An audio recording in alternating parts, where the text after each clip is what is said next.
Huwag mong kalimutang magsuot ng disente, Maribel. Ayokong mapahiya sa pamilya ni Vanessa kapag nakita nilang ang nanay ng anak ko ay mukhang labandera lang sa kanto. Ang boses ni Marco sa kabilang linya ay parang matalim na patalim na humihiwa sa katahimikan ng gabi. Walang bahid ng pagsisisi, walang bakas ng kahit katiting na awa. Ang tanging naroon ay ang mapait na tunog ng kanyang pagtawa, isang tunog na tila nanunuya sa 5 taong paghihirap na pinagdaanan ni Maribel simula nang itapon siya sa kalsada. Habang naririnig ang bawat salitang binitawan ng lalaki, ang mga kamay ni Maribel ay nananatiling abala sa pagtahi ng isang maliit na butas sa lumang uniforme ni Gab-Gab. Sa ilalim ng aandap-andap na liwanag ng isang bumbilya, maingat ang bawat galaw ng kanyang karayom. Ang kanyang mga daliri ay puno ng kalyo mula sa paggawa ng kung ano-anong trabaho para lamang may maipakain sa kanilang anak. Sa bawat tusok ng karayom sa tela, tila tinutusok din ang kanyang puso sa katotohanang ang lalaking minahal niya noon ay siya ring hayop na dudurog sa kanya ngayon. Hindi agad nakasagot si Maribel. Naramdaman niya ang unti-unting panunuyo ng kanyang lalamunan hanggang sa maging mahirap na ang paghinga. Ang kanyang mga mata ay nanatiling nakatitig sa puting tela ng uniforme, ngunit ang paningin niya ay unti-unti nang lumalabo dahil sa mga luhang pilit niyang pinipigilan. Hindi siya sumigaw, hindi siya nagmura. Ang tanging maririnig lamang sa maliit na silid ay ang mahina at mabilis na tibok ng kanyang puso na tila isang ibong nakakulong sa rehas. Pakiramdam niya ay biglang naging yelo ang kanyang mga paa at ang paligid ay unti-unting lumiliit. Tila lalamunin siya ng dilim na nagmumula sa nakaraan. Binitawan niya ang karayom ng hindi namamalayan. Ang matulis na dulo nito ay bumaon sa kanyang balat. Ngunit ang hapdi nito ay wala pa sa kalingkingan ng sakit na nararamdaman niya sa loob. Pinagmasdan niya ang maliit na patak ng dugo na namuo sa kanyang daliri. Isang pulang tuldok na tila sumisimbolo sa lahat ng sakripisyong ibinigay niya para sa pamilyang matagal nang kinalimutan ni Marco. Ang bawat pangungutya ng lalaki ay bumabalik sa kanyang isipan, kasabay ng alaala ng gabing iyon. Ang ulan, ang putik, at ang malaking tiyan niyang pilit niyang pinoprotektahan habang isinasara ang gate sa kanyang mukha. Nakinig ka ba? Magpapadala ako ng driver para kunin ang pirmadong waiver mo hinggil sa kustodya ni Gab-Gab. Pagkatapos niyan, wala na tayong koneksyon kahit kailan. Dagdag pa ni Marco bago nito patayin ang tawag ng walang pasabi. Ang tunog ng pagkaputol ng linya ay tila isang hatol ng kamatayan sa huling hibla ng pag-asa na baka kahit paano ay may puso pa ang ama ng kanyang anak. Naiwang mag-isa si Maribel sa gitna ng katahimikan, yakap ang uniforme ni Gab-Gab na tila ito ang kanyang tanging kalasag laban sa malupit na mundo. Tumingin siya sa bintana kung saan aninag ang malawak at madilim na langit at isang tanong ang paulit-ulit na umalingaw-ngaw sa kanyang nagugulang isipan.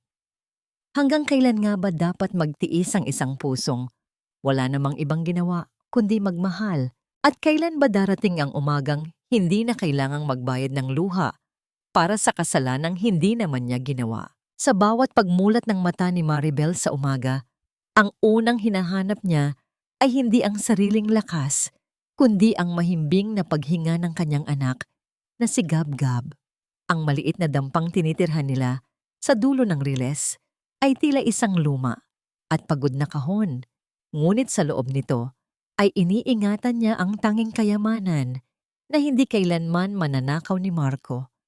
Ang pagmamahal ng isang musmos, ang sikat ng araw na sumisilip sa mga siwang ng dingding na gawa sa pinagtagpi-tagping yero at plywood ay nagsisilbing paalala na ang buhay, gaano man kabigat, ay kailangang ipagpatuloy. Nabalik lamang ang diwa ni Maribel nang makarinig siya ng marahang pagkatok sa kanilang pinto. Hindi ito ang marahas na tunog ng naniningil ng upa, kundi ang pamilyar at malambot na pagkatok ni Lola Ising. Ang matandang byuda, ang naging anghel ni Maribel, Noong gabing wala siyang masilungan, noong ang tanging bitbit niya ay ang kanyang malaking tiyan at ang pusong sugatan. Maribel, hiha, heto at may dala akong mainit na pandesal at kape. Huwag mong lipasan ng gutom ang sarili mo. Baka magkasakit ka. Ang malambing na tinig ni Lola Ising ay tila haplos sa naglulutang na isipan ni Maribel. Inabot ng matanda ang balot ng tinapay at sa sandaling magtagpo ang kanilang mga kamay, naramdaman ni Maribel ang init ng tunay na pagkalinga. Isang bagay na hindi niya naramdaman sa loob ng mansyon ng mga De Vega. Salamat po, Lola. Napakaaga niyo naman pong nag-abalama. Sagot ni Maribel habang pinipilit na ngumiti. Kahit na ang totoo ay wala siyang tulog dahil sa tawag ni Marco kagabi. Sa isang sulok ng silid, nakalatag ang isang mamahaling tela, isang puting-puting sutla na may mga masalimuot na burda ng rosas at baging. Ito ang kanyang proyekto mula sa isang sikat na fashion designer na si Madam Elena. Ang kanyang mga kamay, bagaman magaspang mula sa paglalaban ng damit ng ibang tao, ay may pambihirang talino sa paghawak ng karayom at sinulid. Habang hinihigop ang kape, dahan-dahang hinaplos ni Maribel ang telang nakalatag. Ang bawat hibla ng sinulid na kanyang itinatahi ay tila isang panalangin na balang araw ay makakaahon din sila sa lusak. Napakaganda ng iyong gawa, Maribel. Tiyak na napakaswerte ng ikakasal na magsusuot niyan. Puna ni Lola Ising habang pinagmamasdan ang mga detalyadong borda. Sana nga po, Lola. Sabi ni Madam Elena, ito raw ang magiging highlight ng isang napakalaking kasal sa susunod na linggo. Kung matatapos ko ito ng maayos, baka dagdagan niya ang bayad sa akin. Ang puno ng pag-asang tugon ni Maribel, kahit na ang puso niya ay nananatiling mabigat dahil sa banta ni Marco. Bago umalis si Lola Ising, iniwan nito ang isang lumang dyaryo na nakuha niya sa palengke para gawing pambalot sana ng tinapa. Napako ang tingin ni Maribel sa isang pahina ng dyaryong naiwan sa ibabaw ng kanilang maliit na lamesa. Sa gitna ng makulay na pahina ng Society News, nakita niya ang isang larawang tila kumuha ng lahat ng hangin sa kanyang baga. Naroon ang larawan ng isang magandang babae, si Vanessa, na nakasuot ng isang simpleng gown habang nakayakap sa braso ng isang lalaking kilalang kilala ni Maribel hanggang sa huling hibla ng kanyang pagkatao, si Marco. Ang pamagat ng artikulo ay nagliliyab sa kanyang paningin. The Wedding of the Year, Marco De Vega and Vanessa Montero to tie the knot next week. Nanlamig ang buong katawan ni Maribel. Ang telang puti na kanyang hinahaplos kanina ay biglang naging tila isang malamig na sapot na bumabalot sa kanyang mga daliri. Hindi niya namalaya na ang hawak niyang tasa ng kape ay dahan-dahang tumatagilid at ang bawat patak ng itim na likido ay tila lason na sumasabay sa kanyang mabilis na paghinga habang tinititigan ang masayang mukha ng lalaking sumira sa kanyang buhay. Ang huling linya sa artikulo ay tila isang malakas na sampal sa kanyang pagkatao. Ang kasal ay gaganapin sa Manila Cathedral at ang bride ay magsusuot ng isang custom-made gown na may burdang gawa ng pinakamahusay na kamay sa bansa. Doon lamang naintindihan ni Maribel ang malupit na biro ng tadhana. Ang telang nasa harap niya, ang burdang pinagpuyatan niya ng maraming gabi para sa kinabukasan ng kanyang anak, ay ang mismong telang magsusuot ng kagandahan sa babaeng papalit sa kanyang pwesto sa tabi ng ama ni Gabgab. Ang bawat hibla ng sutlang ito ay tila isang pilat na muling bumubukas sa aking alaala. At sa bawat tusok ng karayom, ang sarili kong puso ang aking tinatahi sa damit ng babaeng nagnakaw ng aking pangarap. Ang bulong na ito ni Maribel ay naging mistulang usok na mabilis na naglaho sa malamig na hangin ng madaling araw. Nakatingin siya sa puting tela. Ang telang dapat sana ay simbolo ng kadalisayan, ngunit para sa kanya ay naging isang madilim na paalala ng kanyang pagkatalo. Ang kanyang mga mata ay namumula na sa puyat at pagod, ngunit ang mas masakit ay ang katotohanang ang kanyang sariling mga kamay ang naghahanda ng ganda para sa isang kasinungalingan. Hindi nagtagal ay nagising si Gabgab mula sa kanyang mahimbing na pagkakaidlip sa kanilang maliit na papag. Ang bata ay dahan-dahang lumapit sa kanyang ina. Kinukuskos ang kanyang mga mata habang pinagmamasdan ang masalimuot na burdang ginagawa ni Maribel. Sa inosenteng paningin ng isang 5 taong gulang, ang bawat rosas na itinatahi ng kanyang ina ay isang milagro ng kagandahan. Mama, bakit po kayo umiiyak? Hindi po ba maganda ang bulaklak na gawa niyo? Para po siyang totoo. Ang malambing na tanong ni Gabgab habang ang kanyang maliit at maruming kamay ay dahan-dahang humawak sa laylayan ng damit. Agad na nagpunas ng luha si Maribel at pilit na ngumiti. Isang ngiting tila isang maskara upang itago ang nagbabagang galit at lungkot sa loob. Wala ito, anak. Napuwing lang si Mama sa alikabok ng sinulid. O sige na, maghilamos ka na at kakain na tayo ng pandesal na dala ni Lola Ising. Sagot ni Maribel habang mabilis na itinatago ang diaryong naglalaman ng larawan ni Marco. Ayaw niyang makita ng bata ang mukha ng ama nito sa ganoong paraan. Isang amang nagdiriwang habang sila ay gumagapang sa hirap. Ngunit ang isipan ni Maribel ay hindi mapakali. Paano niya itutuloy ang proyektong ito? Paano niya magagawang pagandahin ang babaeng magiging asawa ng lalaking tumalikod sa kanila? Ang bawat paghatak niya sa sinulid ay tila isang paghila sa kanyang sariling bituka. Naalala niya ang pangako ni Marco noon, ang pangakong bibilhan din siya ng pinakamagandang gown sa bansa. Ngunit ang tanging ibinigay nito ay isang basang karton ng sapatos na naglalaman ng kanyang mga lumang gamit nang palayasin siya sa mansyon. Isang malakas na tunog ng busina ng sasakyan sa malayo ang pumukaw sa kanyang pag-iisip. Alam niyang kailangang matapos ang burdang ito sa loob ng 2 araw. Ang bawat sentimo na kikitain niya rito ay pambayad sa matagal ng utang sa tindahan at para sa gatas ni Gabgab. Ang kanyang dignidad ay tila unti-unting nilalamon ng kanyang pangangailangan.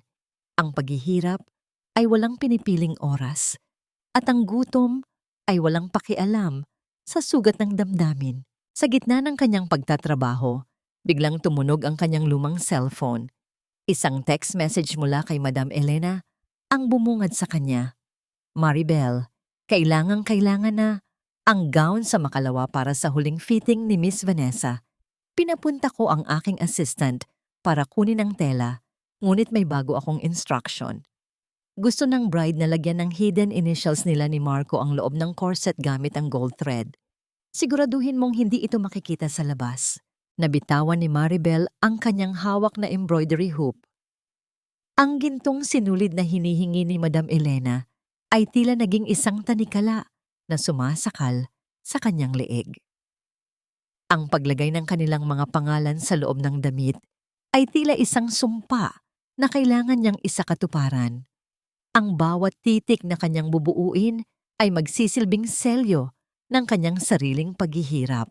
Tumingin si Maribel kay Gabgab na masayang naglalaro ng kanyang mga lumang kahoy na kotse-kotsehan sa sahig.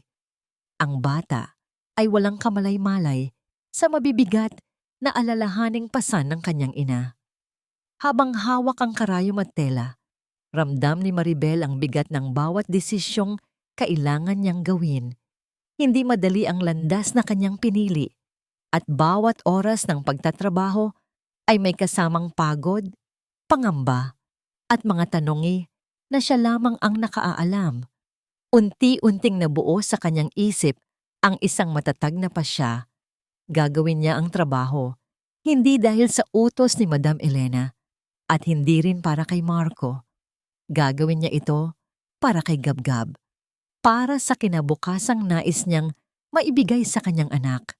At sa bawat gintong titik na kanyang itatahi, tila may kasabay itong tahimik na pangako na gaano man kahirap ang kasalukuyan, patuloy siyang magsisikap na bumuo ng mas maayos na buhay para sa batang pinakamahalaga sa kanya. May isang lihim siyang isasama, isang lihim na hindi makikita ng mata, Ngunit mararamdaman ng sinumang magsusuot nito. Habang papalubog ang araw at uent-unti ng dumidilim ang paligid, isang itim na mamahaling sasakyan ang dahan-dahang huminto sa tapat ng kanilang eskinita. Ang marangyang tunog ng makina nito ay tila isang dayuhan sa gitna ng ingay ng mga bata at tahol ng mga aso. Lumabas ang isang lalaking nakauniporme at nagtanong kung nasaan ang bahay ng isang Maribel. Ang takot at kaba ay muling bumangon sa dibdib ni Maribel sapagkat alam niyang ang pagdating ng sasakyang ito ay ang simula ng kanyang pagpasok muli sa mundong matagal na niyang kinalimutan. Ang marangyang lobby ng hotel na ito ay tila isang malamig na kaharian ng mga taong walang puso. At bawat hakbang ng aking mga lumang tsinelas sa makintab na sahig ay tila isang hiyaw ng kahirapan sa gitna ng nagtataasang pader ng karangyaan. Ang bawat buntong hininga ni Maribel ay may kasamang kaba habang mahigpit niyang yakap ang malaking garment bag na naglalaman ng gown ni Vanessa. Kasama niya si Gab-Gab na manghang-mangha sa kislap ng mga dambuhalang chandelier na tila mga bituing bumaba mula sa langit. Ang bata ay mahigpit na nakahawak sa laylayan ng kanyang kupas na blusa. Tila nararamdaman ang panginginig ng mga kamay ng kanyang ina. Nang bumukas ang pinto ng Suite 808, bumungad sa kanila ang halimuyak ng mamahaling pabango at ang ingay ng mga taong abala sa paghahanda. Ngunit sa isang saglit, tila tumigil ang pag-ikot ng mundo para kay Maribel nang mahaagip ng kanyang paningin ang isang lalaking nakatayo sa tabi ng bintana. May hawak na baso ng alak at nakasuot ng isang mamahaling tuxedo. Si Marco. Ang lalaking dahilan ng kanyang bawat gabi ng pag-iyak ay naroon. Mas lalong naging gwapo sa paningin ng mundo. Ngunit mas lalong naging pangit ang kaluluwa sa paningin ni Maribel. Andito na po ang mag-aayos ng gown, Miss Vanessa, ang anunsyo ng assistant. Lumingon si Vanessa, ang kanyang kagandahan ay tila isang matalim na kutsilyo na nakatutok sa dibdib ni Maribel. Sa tabi niya, dahan-dahang humarap si Marco at ang kanyang mga mata ay nanliit nang makilala ang babaeng nasa harap niya. Walang bakas ng gulat o pagsisisi sa kanyang mukha. Sa halip, isang mapang-uyam na ngiti ang sumilay sa kanyang mga labi. Oh, look who's here! Hindi ko akalaing ang best embroiderer na sinasabi ni Madam Elena ay ikaw lang pala, Maribel. Ang boses ni Marco ay puno ng panunuya. Tila ba ang bawat salita ay isang dumi na gusto niyang ipahid sa mukha ng dating asawa. I guess poverty really suits you. You look weathered. Marco, do you know her? Tanong ni Vanessa habang tinitingnan si Maribel mula ulo hanggang paa. Tila tinitingnan ng isang maruming basahan na aksidenteng nakapasok sa kanyang silid. She's just someone from the past, honey. Isang taong hindi marunong rumespeto sa kung anong meron siya noon. Sagot ni Marco habang lumalapit kay Maribel. Tiningnan niya ang batang nasa tabi nito. Sa isang sandali, nagtagpo ang mga mata ng mag-ama. Ngunit agad na umiwas si Marco na tila ba nandidiri siyang makita ang sarili niyang dugo sa anyo ng isang batang gusgusin. And she brought a child? How unprofessional. Hindi nakaimik si Maribel. Naramdaman niya ang pag-akyat ng init ng dugo sa kanyang mukha. Hindi dahil sa hiya, kundi dahil sa matinding galit na pilit niyang ikinukulong sa kanyang lalamunan. Ang kanyang mga kuko ay bumaon sa kanyang sariling palad habang pinagmamasdan ang lalaking dapat sana ay katuwang niya sa pagpapalaki kay Gab-Gab. May problema sa laylayan ng gown ko, masyadong mahaba at sumasabit sa sapatos ko. Reklamo ni Vanessa habang isinusuot ang puting sutla. Ayusin mo yan ngayon din. I don't want to look cheap on my wedding day. You heard the bride, Maribel. Fix it. Utos ni Marco habang dahan-dahang ibinubuhos ang natitirang alak sa kanyang baso. Luhod. At siguraduhin mong pulido ang gawa mo. Dahil baka yan na ang huling trabahong makuha mo kapag nalaman ng lahat kung gaano kakabagal. Dahan-dahang lumuhod si Maribel sa paanan ni Vanessa. Ang bawat sentimetro ng kanyang pagbaba ay tila isang pagdurog sa kanyang huling hibla ng dignidad. Habang hawak niya ang karayom at sinulid sa tapat ng sapatos ni Vanessa, naramdaman niya ang mapanghusgang tingin ni Marco mula sa itaas. Ang boses ng lalaki ay bumubulong sa hangin. Tila isang demonyong nagpapaalala sa kanya na sa mundong ito, ang mga tulad niyang mahirap ay itinakda lamang para lumuhod sa mga taong may salapi. Mama! Mahinang tawag ni Gab-Gab. Ang kanyang boses ay nanginginig sa takot habang nakikita ang kanyang ina sa ganoong kalagayan. Ngunit bago pa man makasagot si Maribel, isang marahas na kilos ang ginawa ni Marco. Inilabas niya ang kanyang pitaka, kumuha ng ilang pirasong barya at dahan-dahang ibinagsak ang mga ito sa sahig. Malapit sa tuhod ni Maribel, ang tunog ng mga barya na tumatama sa carpet ay tila isang malakas na sampal na umalingaw-ngaw sa buong silid. Para sa pagod mo at para na rin pambili ng disenteng damit ng batang yan. Ayokong sabihin ng mga bisita na nagpapasok kami ng pulubi sa hotel na ito. Ang boses ni Marco ay puno ng lason habang nakatitig sa nanginginig na balikat ni Maribel. Sa sandaling iyon, ang karayom sa kamay ni Maribel ay bumaon ng malalim sa kanyang sariling daliri at ang sakit ng pisikal na sugat ay naging mitya ng isang apoy na matagal na niyang pilit na pinapatay. Hindi pa man humuhupa ang hapdi ng mga barya sa sahig, ang hangin sa loob ng suite ay muling nabasag sa pagdating ng isang babaeng ang bawat yabag ay tila isang hatol ng kamatayan sa katahimikan. Si Doña Aurora de Vega ay pumasok na tila isang reyna ng kadiliman. Ang kanyang mga mamahaling hiyas ay kumikinang sa ilalim ng ilaw, ngunit ang kanyang mga mata ay mas malamig pa sa yelong dahan-dahang tumutunaw sa baso ni Marco. Ang bawat hakbang ng kanyang sapatos ay tila isang paalala ng kapangyarihan at ng agwat na kailanman ay hindi matatawid ng isang tulad ni Maribel. Agad na napatigil ang lahat ng ituro ng Donya ang kanyang daliri sa direksyon ni Maribel na nakaluhod pa rin sa paanan ni Vanessa. Ang kanyang mukha ay namuo sa isang ekspresyon ng matinding pandidiri. Tila ba nakakita siya ng isang peste sa gitna ng kanyang marangyang kaharian? Marco, ano itong nakikita ko? Bakit narito ang babaeng ito? Akala ko ba ay matagal na nating itinapon ang basurang ito sa labas ng ating bakod? Ang boses ni Doña Aurora ay parang latigo na humahagupit sa huling hibla ng lakas ni Maribel. Ma'am, siya ang ipinadala ni Madam Elena para sa fitting ni Vanessa. Don't worry. Aalis din siya agad. Sagot ni Marco habang tila walang pakialam na sumisimsim ng alak. Ngunit hindi tumigil ang matanda. Lumapit siya kay Maribel at hinawakan ng laylayan ng gown na hawak ng huli. Tila tinitingnan kung nadumihan ba ito ng mga kamay ng isang maralita. Isang salot. Iyan ang tawag ko sa iyo noon at hanggang ngayon ay hindi pa rin nagbabago ang aking tingin sa iyo. Ikaw ang dahilan kung bakit ka muntik ng malasin ang negosyo ng aking anak. Dagdag ni Doña Aurora habang pilit na itinataas ang baba ni Maribel gamit ang kanyang tungkod. Ang kapal ng mukha mong magpakita rito at may dala ka pang bata. Ano ito? Isang paraan para humingi ng limos sa amin? Para mang scam? Sa gitna ng pang-aapi, dahan-dahang tumayo si Maribel. Ang kanyang mga tuhod ay nanginginig, ngunit ang kanyang paninindigan ay hindi natitinag.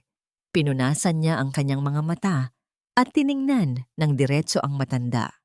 Sa sandaling iyon, tila tumigil ang paghinga ni Doña Aurora nang mapansin niya ang batang nakatago sa likod ni Maribel. Si Gab-Gab, na sa takot ay sumilip mula sa binti ng kanyang ina, ay nagpakita ng kanyang mga mata. Mga matang kasing talim at kasing itim ng kay Marco. Nabitawan ni Doña Aurora ang kanyang pagkakahawak sa tungkod at ang tunog ng pagtama nito sa makapal na carpet ay tila isang bulong ng nakaraan na ayaw niyang pakinggan. Lumapit siya ng bahagya sa bata. Ang kanyang mapanghusgang tingin ay unt-unting napalitan ng isang kakaibang pagtataka na hinaluan ng takot. Ang bawat linya sa mukha ni Gab-Gab, mula sa hugis ng kanyang ilong hanggang sa paraan ng kanyang pagkunot ng noo ay tila isang replika ng kanyang sariling anak noong ito ay musmos pa lamang. Sino ang batang ito, Maribel? Ang tanong ni Doña Aurora ay naging pabulong. Nawala ang dating talas ng kanyang boses. Lumingon si Marco sa kanila. Napatigil din sa kanyang pag-inom, habang si Vanessa ay nagsimulang makaramdam ng isang kakaibang tensyon na hindi niya maunawaan. Hindi sumagot si Maribel. Sa halip, hinawakan niya ang kamay ni Gab-Gab at dahan-dahang kinuha ang kanyang mga gamit. Siya ang aking anak.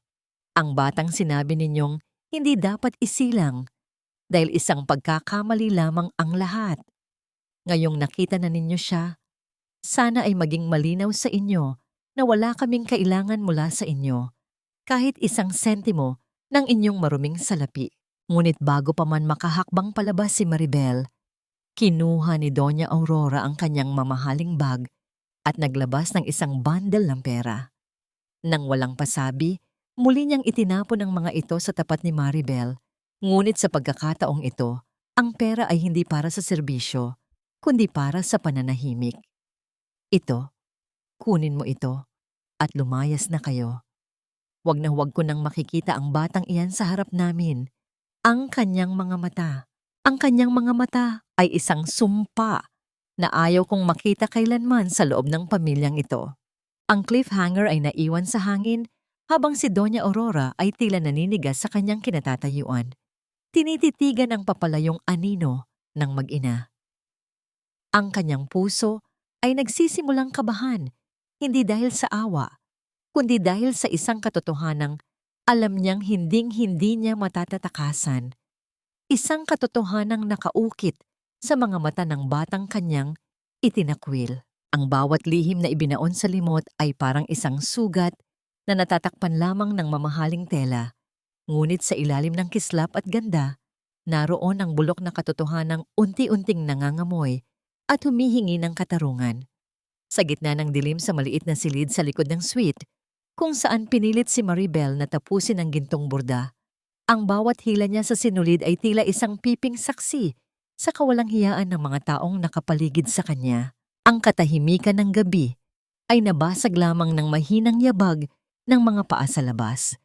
At ang pamilyar na boses na puno ng kaplastikan ay muling dumating upang lasunin ang hangin. Napatigil ang mga kamay ni Maribel nang marinig niya ang boses ni Marco sa kabilang bahagi ng manipis na pader.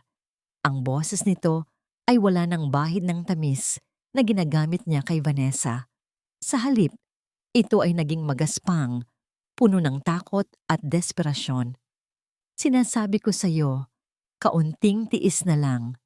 Kapag natapos na ang kasal na ito, mapapasakamay ko na ang kontrol sa Montero Trust Fund. Hindi na ako kailangang maghabol sa mga pinagkakautangan ko sa kasino. Ang bawat salita ni Marco ay parang isang matalim na kutsilyo na humihiwa sa katahimikan. Ang puso ni Maribel ay tila isang tambol na nagwawala sa loob ng kanyang dibdib. Hindi niya sinasadyang makinig, ngunit ang katotohanan ay tila kusang gumagapang patungo sa kanyang pandinig. Wala akong pakialam sa babaeng iyon. Isang kasangkapan lang si Vanessa para maibalik ang yaman ng mga De Vega. At ang anak ko, anong pakialam ko sa batang yon? Isang pagkakamali ang pagkakaroon ng anak sa isang tulad ni Maribel. Gagamitin ko ang pera ni Vanessa para siguraduhing mawawala ang dalawang yan sa landas ko habang buhay. Dagdag pa ni Marco na sinundan ng isang malamig na pagtawa. Naramdaman ni Maribel ang pagdaloy ng isang malamig na pawis sa kanyang likuran. Ang bawat gintong titik na itinahi niya sa loob ng corset ng gown ay tila naging mga uling na nagbabaga. Sa ilalim ng mga inisyal na M at V na hiningi ni Vanessa, may isang maliit na detalye na tanging si Maribel lang ang nakakaalam. Sa gitna ng gintong sinulid, lumingkis ang isang hibla ng itim na sinulid na kinuha niya mula sa lumang damit ni Gab-Gab. Isang lihim na simbolo ng kanyang pagdurusa na nakatago sa ilalim ng puso ng bride. Dahan-dahang tumayo si Maribel, balak na lumabas ng tahimik, ngunit sa kanyang pagkilos ay hindi niya namalayang nasagi ng kanyang siko ang isang glass vase na nakapatong sa lamesa. Ang tunog ng pag-uga ng florera sa ibabaw ng kahoy ay tila isang malakas na hiyaw sa gitna ng kanilang pag-uusap. Agad na tumigil ang boses ni Marco. Ang katahimikan ay naging mas nakakabingi, tila isang bitag na dahan-dahang sumasara sa paligid ni Maribel. Sino ang nariyan? Ang boses ni Marco ay naging matalim at puno ng banta. Ang bawat yabag ng kanyang sapatos papalapit sa pintuan ng maliit na silid ay tila isang hatol ng kamatayan para kay Maribel. Wala siyang mapagtataguan. Ang tanging bitbit niya ay ang gown na puno ng kasinungalingan at ang kanyang pusong nagdurugo para sa anak na itinuring na pagkakamali ng sariling ama. Nang bumukas ang pinto, ang liwanag mula sa labas ay tumama sa mukha ni Maribel na nagmukhang isang multo mula sa nakaraan sa paningin ni Marco. Ang galit sa mga mata ng lalaki ay uant-unting napalitan ng isang mapanganib na ngiti. Lumapit siya ng dahan-dahan, ang kanyang hininga ay amoy alak at lason. Nakikinig ka pala, Maribel. Hindi mo ba alam na ang mga taong masyadong maraming nalalaman ay kadalasang nawawalan ng boses? Hinawakan ni Marco ang panga ni Maribel. Pinipilit itong tumingin sa kanya. Ang hapdi ng pagkakahawak nito ay wala sa kalingkingan ng puot na nararamdaman ni Maribel. Ngayong narinig mo na ang plano ko, may dalawa ka lang pagpipilian. Tumahimik ka at tanggapin ang perang ibibigay ko o panoorin mong mawala ang lahat sa'yo, pati na ang batang pilit mong itinatago sa akin. Tandaan mo, sa mundong ito, ang may pera ang laging nagsasabi ng totoo at ang tulad mong pulubi ay walang puwang sa dambana ng katarungan. Ang cliffhanger ay naiwan sa sandaling iyon. Ang mapanganib na banta ni Marco na nakatutok sa leeg ni Maribel habang ang anino ng kanilang nakaraan ay tila dahan-dahang lumalamon sa anumang pag-asa ng kaligtasan. Ang gintong sinulid sa kanyang kamay ay tila naging isang matalim na alambre, handang humiwa sa sinumang magtatangkang humadlang sa ambisyon ng isang demonyong nagtatago sa likod ng isang mamahaling tuxedo. Huwag kang magkakamaling subukan ang pasensya ko, Maribel. Alam mo kung gaano kalawak ang abot ng aking kamay. At alam mo rin kung gaano kadaling burahin ang isang taong walang pangalan sa lipunang ito. Ang bulong ni Marco ay tila isang malamig na hangin na nagdadala ng amoy ng kamatayan, habang ang kanyang mga daliri ay lalong humigpit sa panga ni Maribel. Ang bawat salita ay may kalakip na lason, isang pagbabanta na hindi lamang para sa kanya, kundi para sa tanging buhay na nagbibigay sa kanya ng dahilan para huminga. Ang mga mata ni Marco ay walang bakas ng pag-ibig na ipinangako nito noon. Ang tanging naroon ay ang apoy ng kasakiman na handang tumupok sa lahat ng hahadlang sa kanyang daan patungo sa yaman ng mga Montero. Naramdaman ni Maribel ang panginginig ng kanyang buong katawan, hindi dahil sa takot para sa sarili, kundi dahil sa pangambang nakaukit sa bawat letra ng pangalan ng kanyang anak.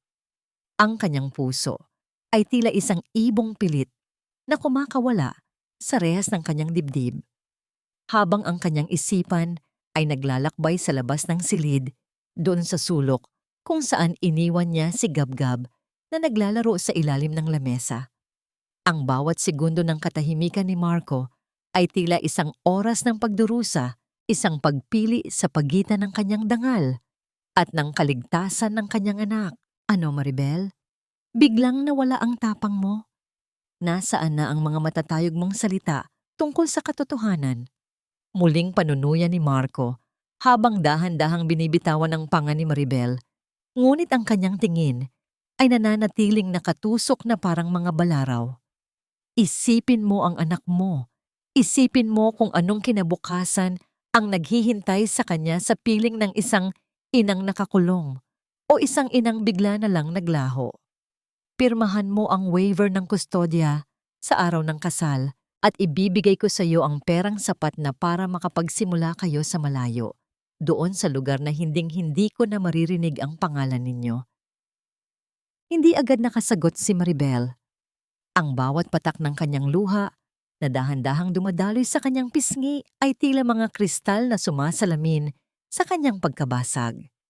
Ang kanyang dignidad ay tila isang telang dahan-dahang pinupunit ng mga kamay ng taong dati niyang itinuring na kanlungan. Ang mitya ng kanyang galit ay unt-unting nagliliyab, ngunit kailangan niyang maging matalino.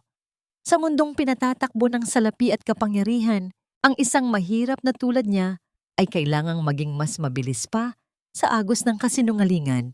Nabalik lamang ang diwa ni Maribel nang marinig niya ang isang mahinang kaluskos mula sa labas ng silid. Ang tunog ng mga maliliit na paa na tila nagmamadaling lumayo ay nagpatalon sa kanyang puso sa matinding kaba. Gab-gab. Ang bulong na ito ay tila isang panalangin na lumabas sa kanyang tuyong mga labi. Hindi na niya hinintay ang sagot ni Marco. Mabilis siyang kumawala sa pagkakahawak nito at patakbong lumabas ng silid. Ang bawat hakbang niya ay tila isang pagtakas mula sa isang bangungot na ayaw siyang bitawan. Ngunit pagdating niya sa sulok kung saan niya iniwan ang kanyang anak, ang tanging bumungad sa kanya ay ang kawalan. Ang mga laruang kahoy na ginawa ni Lola Ising ay nakakalat sa sahig, tila mga labi ng isang naganap na digmaan. Ang katahimikan sa pasilyo ng Marangyang Hotel ay naging mas nakakabingi, tila isang malaking bibig na lumulunok sa bawat tunog ng kanyang pagtawag. Ang kanyang mga mata ay pilit na naghahanap sa bawat anino, sa bawat pinto, ngunit ang kanyang anak ay wala roon. Isang malamig na kilabot ang gumapang sa kanyang buong pagkatao nang mapansin niya ang isang bukas na elevator sa dulo ng pasilyo at isang pamilyar na bulto ng tao na nakasuot ng itim na suit ang dahan-dahang sumasara sa pinto habang may kargang isang batang pilit na kumakawala. Ang huling nakita ni Maribel bago tuluyang sumara ang pinto ay ang maliit na kamay ni Gab-Gab na pilit na umaabot sa kanya, kasabay ng isang piping hiyaw na hinding-hindi niya malilimutan. Sa sandaling iyon, ang mundo ni Maribel ay tuluyan ng gumuho at ang banta ni Marco ay naging isang madilim na katotohanang handang pumatay sa kanyang huling pag-asa. Ang bawat patak ng ulan sa bubong na yero ay tila mga luhang nagmumula sa langit, sumasabay sa bawat hikbi ng isang inang ninakawan ng kaisa-isang dahilan ng kanyang paghinga. Ang katahimikan sa loob ng maliit na dampa ni Maribel ay mas mabigat pa sa kadilimang bumabalot sa paligid. Nakaupo siya sa sahig, ang kanyang mga kamay ay mahigpit na nakakapit sa maliit na unan ni Gab-Gab na amoy gatas at amoy ng pag-asa. Wala ang kanyang anak.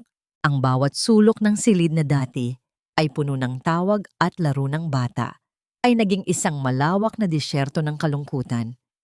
Ang kanyang huling nakita, ang maliit na kamay ni Gab-Gab na pilit na umaabot sa kanya sa loob ng elevator, ay paulit-ulit na sumasariwa sa kanyang isipan, tila isang pelikulang ayaw tumigil sa pinakamasakit na bahagi.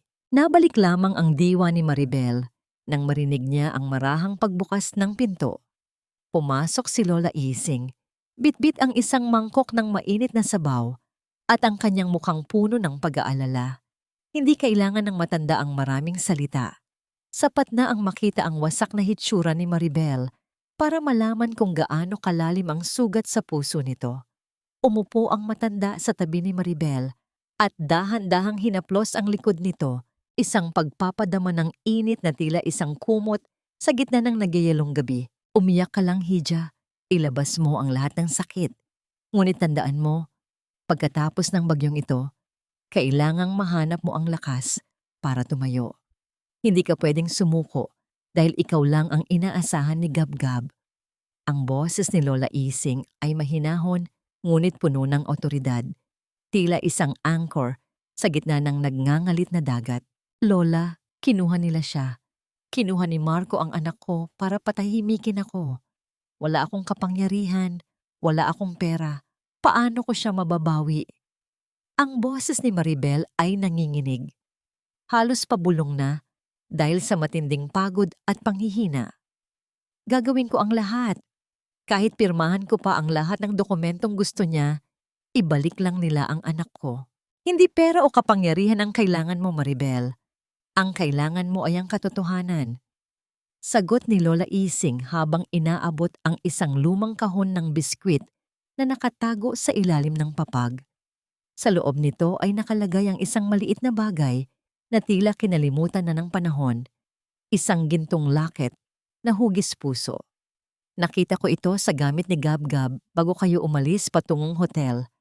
Akala ko ay laruan lang niya, pero nang buksan ko, nakita ko ang larawan ninyo ni Marco nung ikinasal kayo sa huwis. Dahan-dahang kinuha ni Maribel ang locket.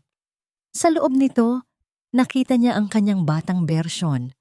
Masaya, puno ng pangarap, at nakasandal sa balikat ni Marco na nooy tila isang tapat na lalaki. Ang larawang ito, ang ebidensyang matagal nang gustong burahin ni Marco sa kasaysayan ng kanyang buhay. Ito ang patunay na ang basurang itinatapon niya ngayon ay ang mismong babaeng pinangakuan niya ng habambuhay sa harap ng batas. Ang locket na ito ay hindi lang alhas, Maribel. Ito ang iyong sandata. Ito ang susi para mabuksan ang mga saradong pintuan ng hustisya. Dagdag ni Lola Ising habang tinititigan ang mga mata ni Maribel na unti-unting nagbabago mula sa kawalan ng pag-asa patungo sa isang matalim na determinasyon. Sa dambana ng kasal bukas, hindi ka pupunta para lumuhod. Pupunta ka para itayo ang iyong dangal. Sa sandaling iyon, ang nanginginig na kamay ni Maribel ay dahan-dahang humigpit sa pagkakahawak sa locket. Ang sakit sa kanyang puso ay hindi nawala. Ngunit hinaluan ito ng isang malamig at matigas na galit. Isang galit na handang sumabog sa tamang oras. Habang pinagmamasdan niya ang maliit na larawan, isang pangako ang binuo niya sa kanyang isipan. Hahanapin niya si Gab-Gab at sa harap ng lahat ng taong humuhusga sa kanya, ipapakita niya na ang pag-ibig ng isang ina ay mas malakas pa sa anumang ginto o kasinungalingan. Ang cliffhanger ay naiwan sa eksenang ito.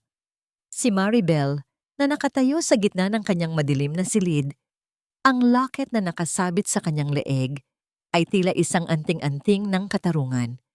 Ang bawat hinga niya ay naging mas malalim, at ang bawat tibok ng kanyang puso ay naging isang martsa patungo sa dambana. Ngunit sa gitna ng kanyang paghahanda, isang hindi inaasahang tunog ng sasakyan ang huminto sa labas at isang pamilyar na bulto ang aninag sa bintana. Isang taong maaaring maging kakampi o isa pang kalaban sa kanyang pakikipagsapalaran. Ang pinakamasakit na bahagi ng pagiging ina ay ang pagbibihis para sa iyong sariling libing, habang ang tanging hiling mo ay makitang muli ang nangiti ng iyong anak sa huling pagkakataon. Ang bawat haplos ni Maribel sa kanyang lumang damit ay tila isang pagbibilang ng mga sandaling nawala sa kanya. Sa harap ng maliit at basag na salamin, pinagmasdan niya ang kanyang sarili. Wala na ang bakas ng takot. Ang tanging naroon ay ang isang matalim na determinasyon na tila isang talim na hinasa sa loob ng 5 taon ng pagdurusa. Ang sikat ng araw sa umagang ito ay hindi nagdadala ng init, kundi isang malamig na liwanag na naglalantad sa bawat lamat ng kanyang pagkatao. Nabalik lamang ang kanyang diwa nang marinig ang tunog ng pagbukas ng pinto ng isang sasakyan sa labas ng kanyang dampa. Ang bulto ng taong pumasok ay hindi ang mga tauhan ni Marco, kundi isang babaeng may tindig na puno ng awtoridad at talino. Si Attorney Sofia, isang tanyag na abogado na kilala sa pagtatanggol sa mga kababaihang inabuso, ay lumapit sa kanya. Huwag kang mangamba, Maribel.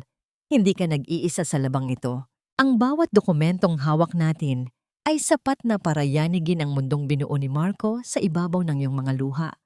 O sabi ba yun? Ang boses ng abogado ay tila isang matibay na pader na nagbibigay ng proteksyon sa gitna ng unos. Handa na po ako, attorney. Hindi para sa sarili ko, kundi para kay Gab-Gab. Nararamdaman kong malapit lang siya. Nararamdaman kong kailangan niya ako. Sagot ni Maribel habang isinasabit sa kanyang leeg ang gintong locket.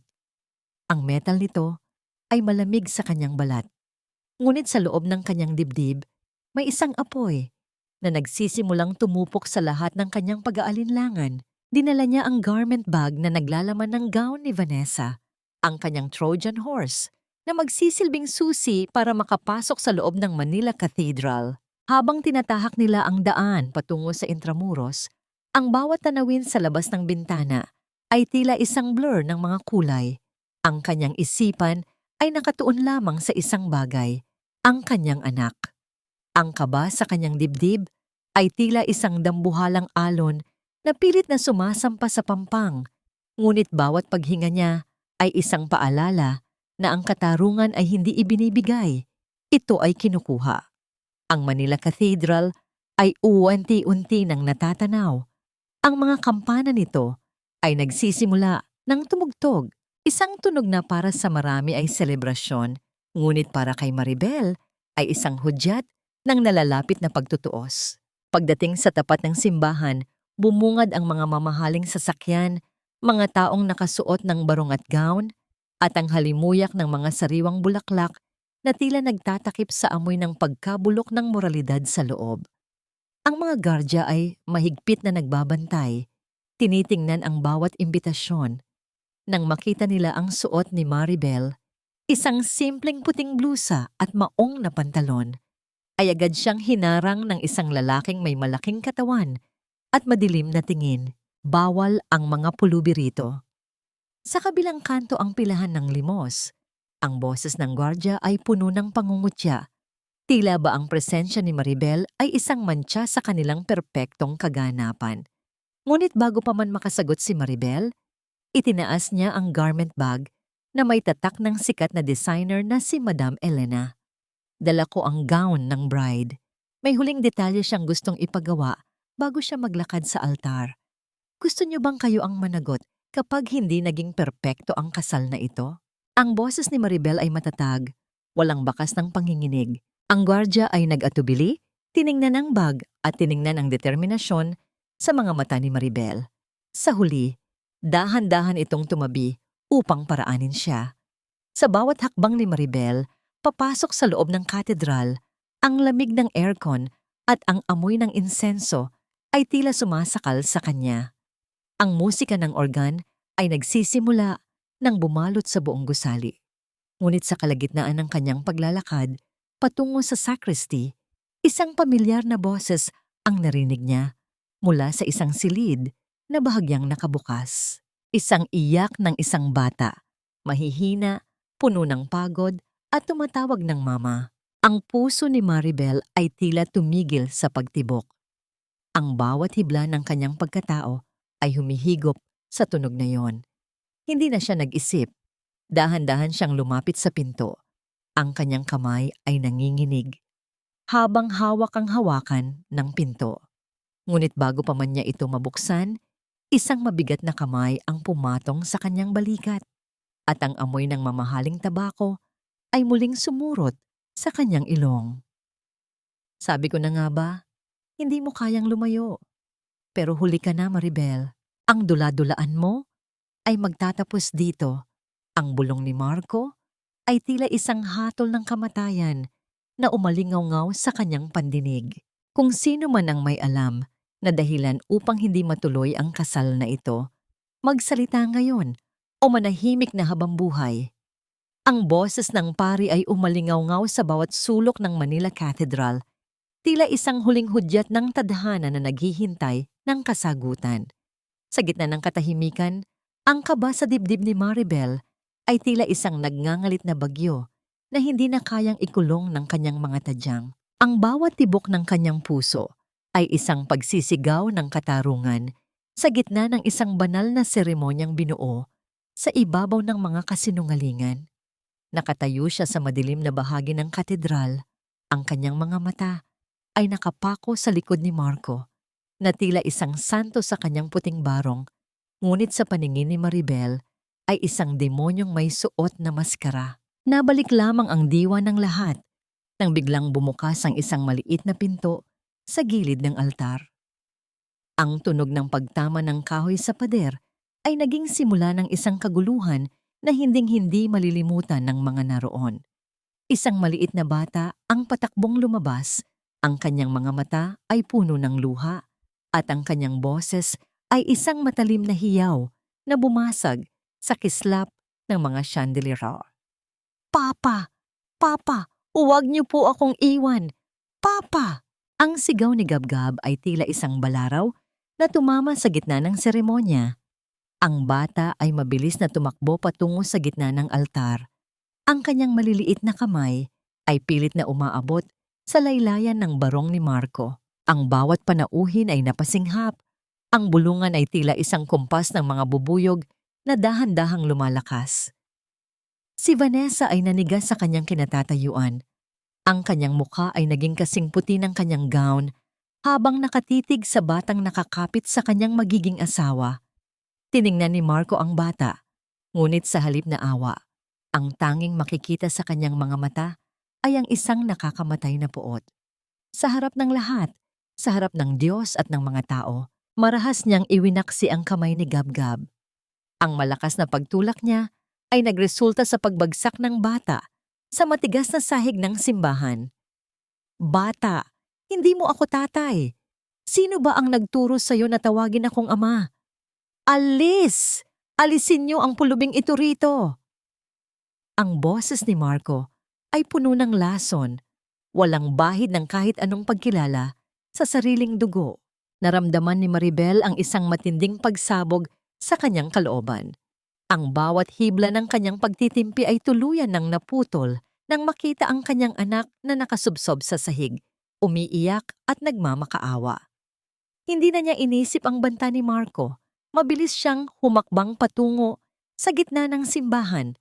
Ang kanyang mga tsinelas ay lumilikha ng isang tunog na tila martsa ng isang hukbo sa makintab na sahig. Marco, tama na ang kasinungalingan. Ang sigaw ni Maribel ay bumasag sa huling pagkakataon ng katahimikan. Ang kanyang boses ay hindi na nanginginig.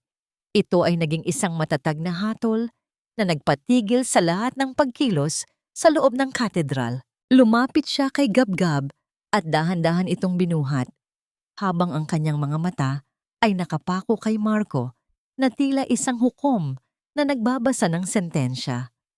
Hindi siya pulubi, Marco. Anak mo siya. Ang batang ito na itinutulak mo ngayon ay ang batang itinakwil mo bago pa man siya isilang. Ang batang ito, ang buhay na patunay na ang lahat ng karangyaang nakikita niyo ngayon ay nakatayo sa isang pundasyon ng pagtataksil.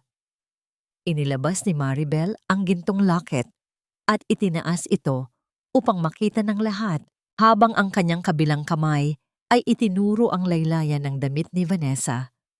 At ikaw, Vanessa, tingnan mo ang loob ng iyong gown. Ang bawat tahi na ginawa ko ay may kasamang katotohanang hinding-hindi mo matatatakasan. Ang cliffhanger ay naiwan sa sandaling iyon. Ang lahat ng mata ay nakatitig sa locket ni Maribel at sa nanginginig na mga kamay ni Vanessa na nagsisimulang hanapin ang lihim sa loob ng kanyang damit.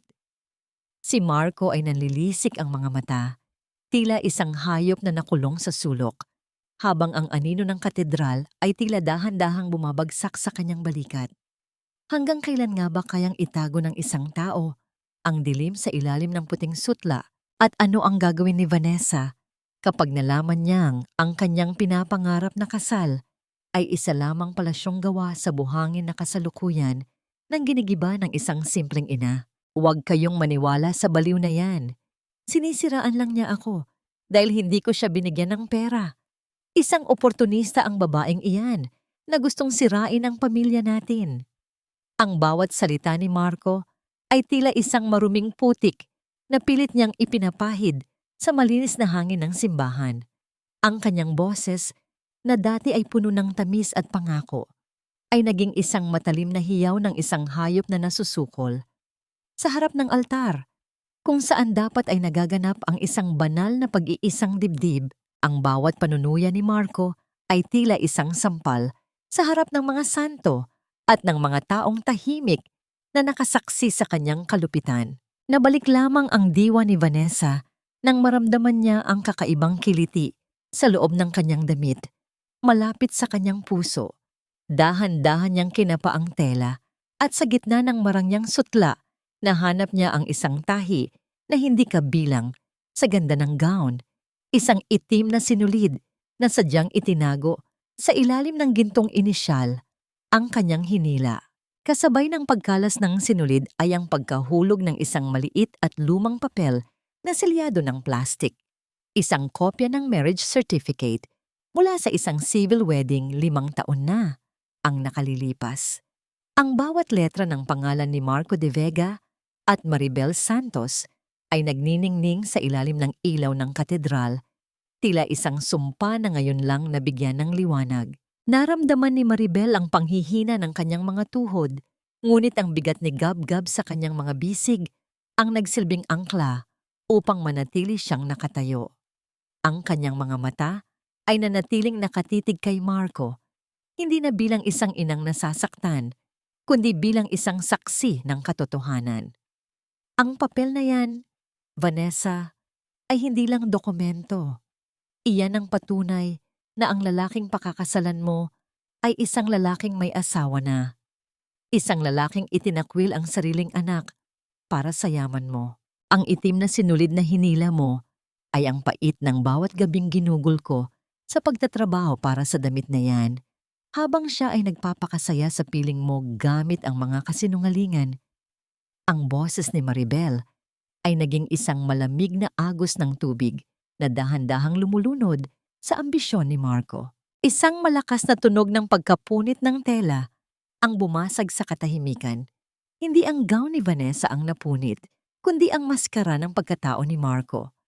Lumapit si Attorney Sofia, bit-bit ang isang folder na puno ng mga dokumento ng utang ni Marco sa iba't ibang kasino at ang mga papeles na nagpapatunay na ang mansyon ng mga De Vega ay kasalukuyan ng nakapreclude.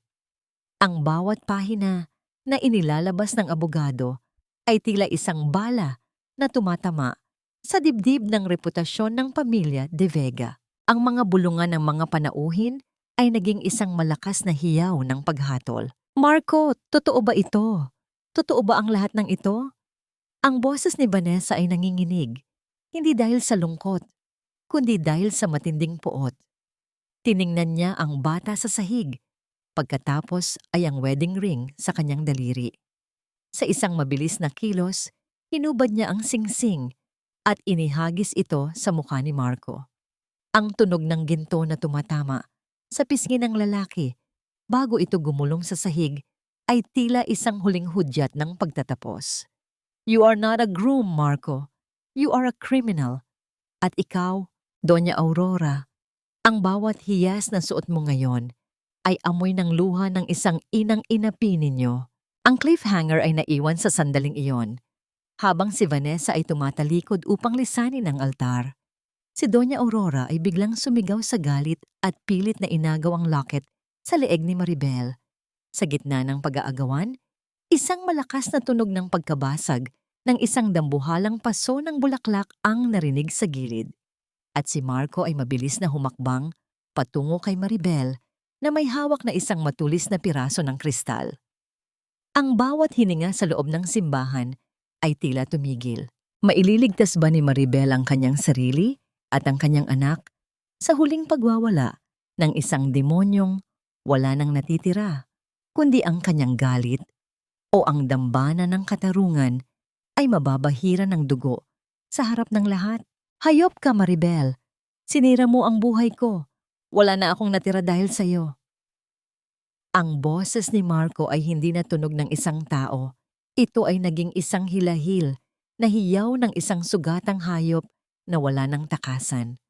Ang kislap ng matulis na piraso ng kristal sa kanyang kamay ay tila isang kidlat na nagbabantang tumapos sa lahat ng katarungang pilit na itinayo ni Maribel. Sa gitna ng sagradong dambana, ang bawat hakbang ni Marco ay puno ng lason, ang kanyang mga mata ay nanlilisik sa galit, habang ang kanyang dating asawa ay mahigpit na yakap ang kanilang anak Sa sahig ng katedral, nabalik lamang ang diwa ng lahat nang ang mga gwardya ng pamilya Montero ay mabilis na kumilos. Hindi na umabot ang dulo ng kristal sa balat ni Maribel dahil sa isang mabilis na pagkilos ng mga lalaking nakauniporme. Ang tunog ng pagtama ng katawan ni Marco sa matigas na marmol na sahig ay naging hudyat ng kanyang tuluyang pagbagsak. Ang matulis na kristal ay bumitaw sa kanyang kamay at dahan-dahang gumulong, lumilikha ng isang matinis na tunog na tila isang huling hiyaw ng kanyang natalong ambisyon. Wala siyang nagawa kundi ang magmura at sumigaw habang ang kanyang mga kamay ay pilit na ipinipinid sa likod ng kanyang katawan. Ilabas niyo ang lalaking iyan. Ayoko nang makita ang pagmumukha ng isang manloloko sa harap ko. Ang boses ni Vanessa ay umalingaw-ngaw sa buong katedral, puno ng otoridad at matinding pagkamuhi. Hindi na siya ang bride na nagnanais ng isang perpektong kasal. Siya na ngayon ay isang babaeng nagising sa isang mahabang bangungot. Habang hinihila palabas si Marco, ang bawat panauhin ay tumatabi na tila ba ang lalaki ay may dalang isang nakakahawang sakit. Ang bawat pangungutya at bulungan ng mga taong dati ay humahanga sa kanya ay naging isang malakas na sampal sa kanyang pagkatao. Hindi nagtapos doon ang pagguho ng palasyo ng mga De Vega. Si Doña Aurora, na pilit pang itinatayo ang kanyang sarili sa gitna ng kahihiyan, ay napatigil ng lumapit sa kanya ang ilang lalaking nakabarong na hindi kabilang sa mga panauhin. Sila ang mga tauhan mula sa bangko at ang mga pinagkakautangan ni Marco na sadyang inimbitahan ni Attorney Sofia upang saksihan ang kaganapan. Doña Aurora, kailangan niyo na pong sumama sa amin para sa investigasyon ng inyong mga ari-arian. Ang lahat ng hiyas na suot niyo ngayon ay kasama na sa mga iilitin ng korte. Ang malamig na pahayag ng isa sa mga lalaki ay tila isang hatol na nagpabagsak sa matanda sa kanyang kinatatayuan. Naramdaman ni Maribel ang bigat ng katawan ni Gab-Gab na unti-unting kumakalma sa kanyang mga bisig. Ang bawat hikbi ng bata ay tila dahan-dahang napapalitan ng isang malalim na paghinga ng kaligtasan. Sa gitna ng kaguluhan, sa gitna ng pag-alis ng pamilya De Vega na tila mga basurang itinatapon sa labas ng simbahan, naramdaman ni Maribel ang isang kakaibang katahimikan sa kanyang loob. Ang bawat luha na pumatak sa kanyang pisngi ay hindi na luha ng sakit, kundi luha ng isang inang nagtagumpay sa pagprotekta sa tanging yaman na meron siya. Salamat, Maribel. Salamat sa pagliligtas sa akin mula sa isang buhay na puno ng kasinungalingan. Bulong ni Vanessa habang dahan-dahang lumalapit sa kanya. Hinubad ng dalaga ang kanyang mahaba at mamahaling belo, at sa isang simbolikong kilos, binalot niya ito sa balikat ni Maribel at Gab-Gab. Ang puting sutla na itinahi ng mga kamay ni Maribel ay naging isang kumot ng proteksyon sa halip na isang damit ng kasinungalingan. Ang cliffhanger ay naiwan sa sandaling iyon. Habang inilalabas ang mag-inang De Vega sa katedral na nakaposas at puno ng kahihiyan, isang itim na sasakyan ang huminto sa tapat ni Maribel. Isang lalaki ang bumaba, hindi ang kaaway, kundi isang pamilyar na mukha mula sa kanyang kabataan na matagal na niyang kinalimutan. Isang tao na may dalang balita na maaring magpabago muli sa takbo ng kanyang buhay. Mayroon pa bang lihim na hindi na ibubunyag? At ano ang naghihintay kay Maribel sa labas ng mga pader ng simbahan ngayong tapos na ang kanyang pakikipaglaban sa nakaraan? Ang bawat hiyas na inakala mong simbolo ng iyong kapangyarihan ay naging mga tanikalang hihila sa'yo pababa sa kilaliman ng iyong sariling kasalanan. Ang boses ni Attorney Sofia ay naging huling tunog na bumasag sa huling pag-asa ni Doña Aurora habang dahan-dahang isinasara ang pinto ng sasakyan ng mga awtoridad. Sa loob ng madilim na sasakyang yon, ang malamig na bakal ng posas ay humihigpit sa mga galang-galangan ng matanda. Isang pakiramdam na kailanman ay hindi niya inakalang mararanasan sa kanyang marangyang buhay. Ang kanyang mamahaling gown ay gusot-gusot na at ang kanyang buhok na laging maayos ay gulo-gulo na rin. Tila sumasalamin sa kanyang nadurog na dangal. Sa kabilang sasakyan, si Marco ay nakaupo ng tulala. Ang kanyang mga mata ay walang buhay habang nakatingin sa labas ng bintana. Ang katedral na dapat sana ay magiging saksi ng kanyang tagumpay ay unti-unti nang lumalayo. Wala na ang kislap, wala na ang yaman, at wala na ang mga taong pilit niyang niloko. Naramdaman niya ang matinding pait sa kanyang lalamunan. Ang pait ng pagkatalo sa kamay ng babaeng inakala niyang wala ng boses. Ang bawat pangungutya niya kay Maribel ay bumabalik sa kanya ngayon. Tila mga palasong may laso na tumatama sa kanyang sariling dibdib. Nabalik lamang ang diwa ni Maribel nang maramdaman niya ang isang pamilyar na init sa kanyang balikat. Paglingon niya, ang lalaking bumaba sa itim na sasakyan ay dahan-dahang lumapit. Si Rafael, ang kanyang matalik na kaibigan noong kabataan na nabiglang naglaho patungong ibang bansa bago pa man siya makasal kay Marco. Ang mga mata ni Rafael ay puno ng lungkot at pagsisisi, ngunit naroon din ang isang pangako ng kaligtasan. Patawad, Maribel. Patawad kung ngayon lang ako dumating. Hindi ko alam na ganito pala ang pinagdaanan mo. Ang boses ni Rafael ay tila isang malambot na musika na nagpapakalma sa nagngangalit na emosyon sa puso ni Maribel. Rafael, bakit ka narito? Ang tanong ni Maribel ay halos pabulong. Ang kanyang mga mata ay muling nagbadya ng luha. Ngunit sa pagkakataong ito ay luha na ng kaginhawaan. Nalaman ni Maribel na si Rafael pala ang lihim na tumulong kay Attorney Sofia upang buuin ang kaso laban sa mga De Vega. Siya ang nagpondo sa mga investigasyon at siya rin ang naghahanap sa mga taong niloko ni Marcos sa kasino. Ang lahat ng katarungang tinatamasa niya ngayon ay bunga rin ng pananahimik na suporta ng isang taong hindi kailanman siya kinalimutan. Dinala ni Rafael ang mag-ina sa isang tahimik na restaurant malayo sa ingay ng katedral. Habang kumakain si Gabgab ng may katahimikan, naramdaman ni Maribel ang bigat ng 5 taon na dahan-dahang umaalis sa kanyang balikat. Ang bawat haplos ni Rafael sa kanyang kamay ay tila isang gamot sa mga sugat ng kanyang nakaraan. Hindi na niya kailangang matakot sa bawat pagtunog ng telepono. Hindi na niya kailangang magtago sa bawat aninong dumarating sa kanilang dampa. Ang gabi ay hindi na madilim para sa kanya, kundi isang simula ng isang payapang bukas. Gayunpaman, habang sila ay nag-uusap, isang tawag ang natanggap ni Attorney Sofia mula sa presinto. Ang balitang hatid nito ay tila isang malamig na tubig na muling gumising sa kaba ni Maribel. Si Marco, sa kabila ng pagkakaaresto sa kanya, ay tumangging manahimik. May huling baraha pa itong inilabas.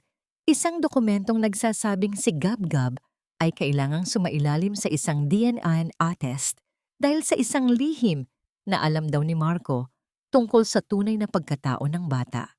Ang cliffhanger ay naiwan sa sandaling iyon. Habang hawak ni Maribel ang kamay ni Gabgab, ang banta ni Marco ay tila isang multo na ayaw siyang tantanan. Ano ang itinatagong lihim ni Marco? At totoo bang may pag-aalinlangan sa pagkatao ng batang kanyang minahal ng buong buhay? Ang laban ba para sa katarungan ay hindi pa tapos? At sapat na ba ang pagdating ni Rafael para protektahan sila sa huling pag-atake ng isang demonyong wala ng takot, mawalan ng anuman? Akala mo ba ay tapos na ang lahat, Maribel? Papatunayan ko sa buong mundo na isang bastardo ang batang iyan at isa kang mapagpanggap na babae. Ang boses ni Marco, bagaman galing sa likod ng rehas ng selda, ay naging isang matalim na balaraw na pilit na humihiwa sa katahimikan ng presinto. Ang kanyang mukha ay marumi na. Ang kanyang mamahaling barong ay punit-punit at may mantsa ng pawis. Ngunit ang kanyang mga mata ay nananatiling puno ng lason. Ang bawat salita niya ay isang huling pagtatangka na gamitin ang tanging armas na natitira sa kanya. Ang pagdududa at ang kakayahang manakit sa pamamagitan ng kasinungalingan. Naramdaman ni Maribel ang panunuyo ng kanyang lalamunan at ang kanyang mga kamay ay kusang humigpit sa pagkakahawak sa maliit na kamay ni Gabgab. Ang bata ay nakatago sa kanyang likuran. Tila nararamdaman ang panganib na nagmumula sa lalaking dapat sana ay kanyang bayani. Ang bawat pintig ng puso ni Maribel ay tila isang mabigat na hakbang sa isang madilim na pasilyo ng kanyang nakaraan. Alam niya ang katotohanan, ngunit ang marinig ang ganoong kalupitan mula sa ama ng kanyang anak ay tila isang muling pagpaslang sa kanyang kaluluwa. Ang mithiin ni Marco ay simple. Kung hindi niya mapapasakamay ang yaman, dudurugin niya ang tanging bagay na nagpapatatag kay Maribel, ang kanyang dangal bilang ina. Hindi na ako natatakot sa iyo, Marco. Kahit anong dumi ang ipukol mo, hinding-hindi na yan kakapit sa amin. Ang boses ni Maribel ay naging isang matatag na pader. Walang bakas ng panginginig na dati ay nagpapakita ng kanyang kahinaan. Sa tabi niya, si Rafael at Attorney Sofia ay tila mga aninong nagbibigay ng proteksyon. Inabot ni Attorney Sofia ang isang puting sobre na selyado. Ang bawat gilid nito ay tila isang matalim na papel na handang humiwa sa huling pag-asa ng mga De Vega. Ito ang resulta ng DNA test na mabilis na isinagawa sa tulong ng impluwensya ni Rafael. Ang tunog ng pagpunit ng sobre ay tila isang malakas na hiyaw sa gitna ng katahimikan ng presinto. Dahan-dahang inilabas ni Attorney Sofia ang dokumento at ang bawat letra sa papel na yon ay naging isang hatol na hinding-hindi na mababago ng kahit anong salapi. 99.9% probability of paternity. Marco, si Gab-Gab ay anak mo. Anak mo ang batang itinapon mo sa putikan, ang batang pinagkaitan mo ng pangalan, at ang batang tinangka mong ituring na basura sa harap ng dambana. Ang pahayag ng abogado ay tila isang malamig na tubig na ibinuhos sa naglalagablab na galit ni Marco. Nanigas si Marco sa kanyang kinatatayuan. Ang mapang-uyam na ngiti sa kanyang mga labi ay dahan-dahang naglaho, napalitan ng isang ekspresyon ng matinding pagkatalo at kahihiyan. Wala na siyang masabi. Ang katotohanang pilit niyang binaluktot ay muling naituwid ng isang simpleng piraso ng papel. Sa sandaling iyon, ang huling barahan ni Marco ay naging abo at ang kanyang banta ay naging isang piping pagsisisi na huli na para maramdaman. Pinanood niya ang pagtalikod ni Maribel. Ang bawat hakbang ng babae ay tila isang paglayo mula sa bilangguan ng kanyang nakaraan. Tapos na tayo, Marco. Mula sa araw na ito, ang tanging connection mo kay Gab-Gab ay ang pagsisising babaon sa iyo habang buhay. Hinding-hindi mo na muling maririnig ang tawag ng isang anak na hindi mo pinahalagahan.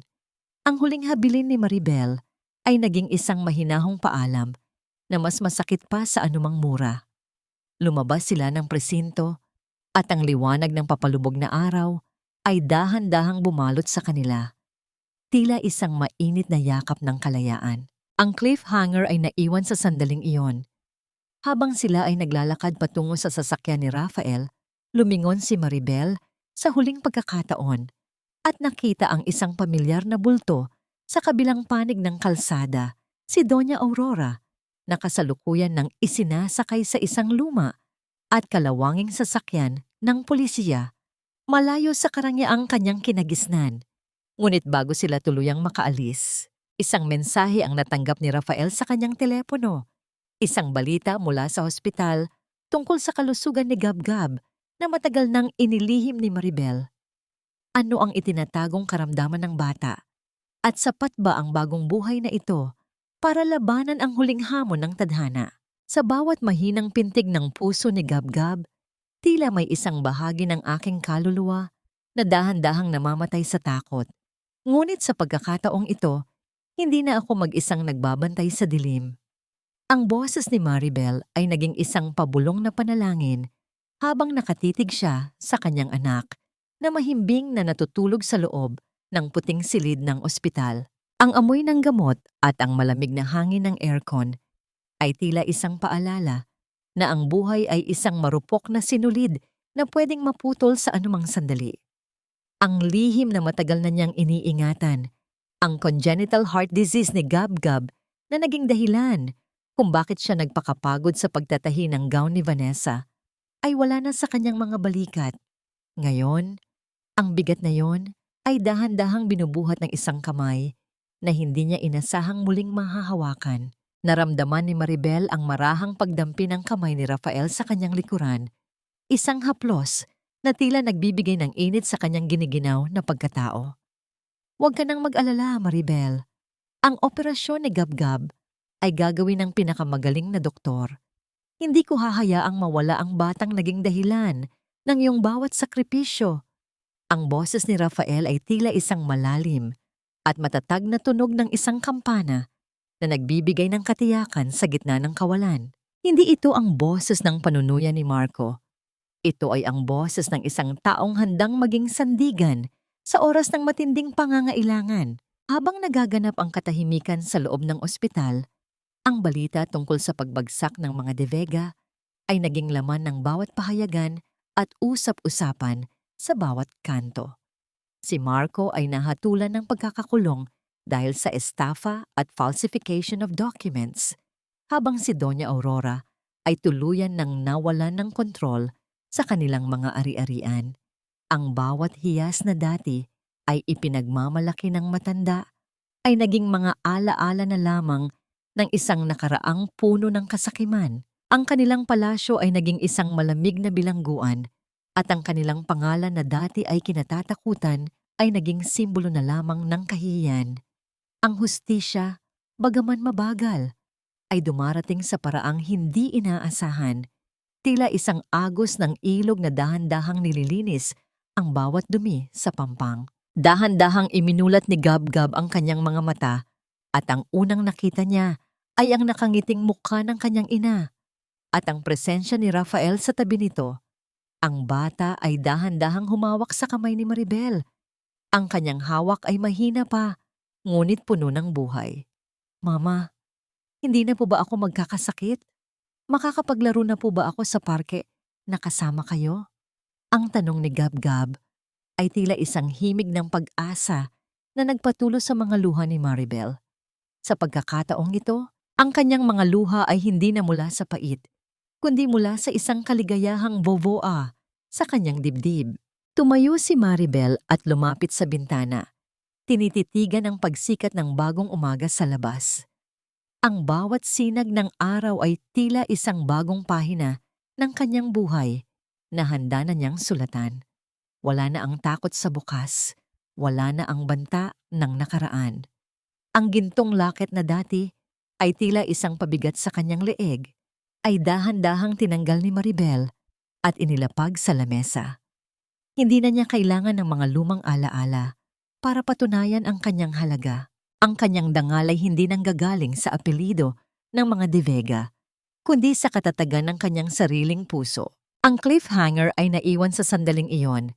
Habang masayang nag-uusap sina Rafael at Gabgab, isang nurse ang pumasok at iniabot kay Maribel ang isang sulat na galing daw sa isang bilanggo.